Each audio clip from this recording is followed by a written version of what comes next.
Bismillahirrahmanirrahim. Assalamualaikum warahmatullahi wabarakatuh. Innal hamdalillah nahmaduhu wa nasta'inuhu wa nastaghfiruh wa natubu ilaihi wa na'udzu billahi min syururi anfusina wa min sayyiati a'malina. May yahdihillahu fala mudilla lahu wa may yudlil fala hadiya lahu. Asyhadu an la ilaha illallah wahdahu la syarika lahu wa asyhadu anna Muhammadan abduhu wa rasuluh. Sallallahu alaihi wa ala alihi washabbihi wa sallam tasliman mazida amma ba'd. Pada video ini di pertemuan ke-6 Ustaz Arifin Badri hafizahullah ta'ala, saya akan menjelaskan mengenai wakaf zurri, wakaf yang terputus atau wakaf munqati, serta nazir wakaf yang bertugas mengolah harta wakaf. Yang pertama, wakaf munqati, wakaf yang terputus. Wakaf munqati adalah wakaf yang diberikan kepada pihak tertentu, tetapi suatu saat pihak tersebut bisa berakhir atau tidak ada lagi.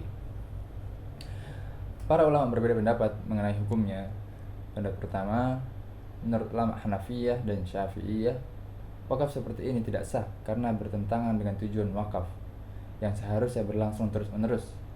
Dalil yang digunakan oleh hadis, in syi'ta habasta asluha wa tasaddaqta biha. Pendapat kedua, menurut Malikiyah dan Hanabilah, wakaf munqati tetap sah jika penerima wakaf sudah tidak ada. Maka hasil wakaf dialihkan kepada fakir miskin, terutama kerabat pewakaf yang membutuhkan. Yang kedua, jika penerima wakaf sudah tidak ada, para ulama juga berbeda pendapat mengenai kemana wakaf akan dialihkan ketika penerimanya telah punah. Pendapat pertama, wakaf kembali kepada pewakaf atau ahli warisnya. Pendapat kedua, wakaf tidak kembali kepada pewakaf, tetapi diberikan kepada kerabat terdekat pewakaf. Dalilnya adalah innama mathalul ladzi yatasaddaqu bi sadaqatin summa ya'udu fi sadaqatihi kamathalil kalbi yaqi'u summa ya'kul qai'ah. Pendapat ketiga, wakaf diberikan kepada fakir miskin karena mereka merupakan pihak yang paling berhak menerima berbagai bentuk sedekah. Pendapat keempat, wakaf dimasukkan ke Baitul Mal dan digunakan untuk kemaslahatan umat Islam secara umum. Yang ketiga, wakaf dzurri. Wakaf dzurri adalah wakaf yang diperuntukkan bagi keluarga atau keturunan pewakaf. Tujuannya adalah membantu dan menjaga kesejahteraan anggota keluarga melalui manfaat dari harta wakaf. Dasarnya adalah perintah untuk berbuat baik kepada keluarga sebagaimana firman Allah, wa'budullah a'udzubillahi minasyaitonir rajim wa'budullaha wa la tusyriku bihi syai'a wa bil walidaini ihsana wa bidzil qurba. Yang keempat, apakah cucu dari anak perempuan termasuk keturunan? Terdapat dua pendapat ulama. Pendapat pertama, cucu dari anak perempuan tetap termasuk keturunan dan berhak menerima manfaat wakaf. Dalilnya adalah firman Allah, min dzurriyyatihi Daud wa Sulaiman wa Isa.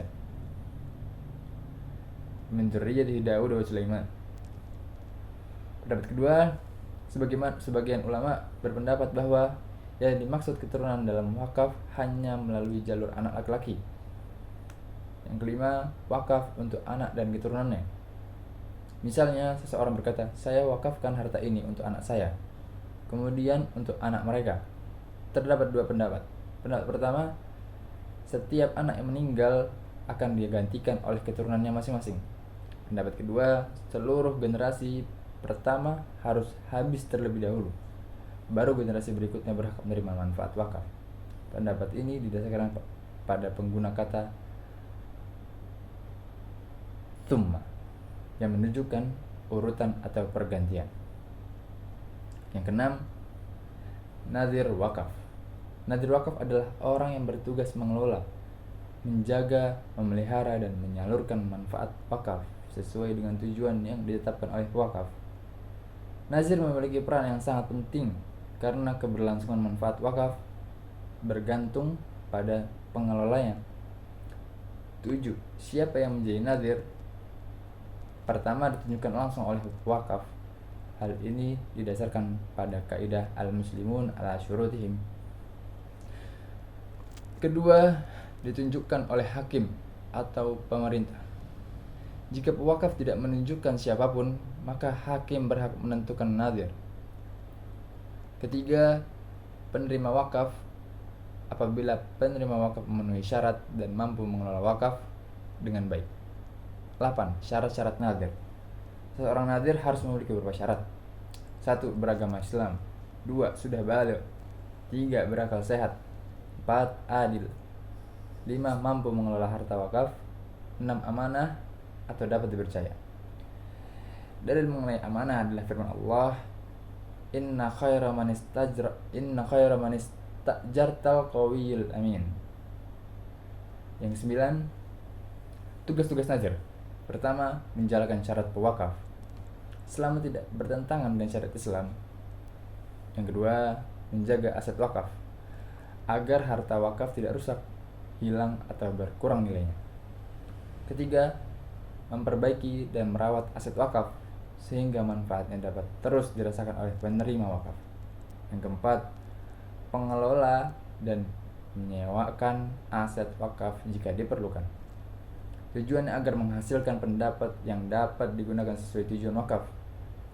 Kesimpulannya, wakaf merupakan salah satu bentuk sedekah jariyah yang manfaatnya terus mengalir.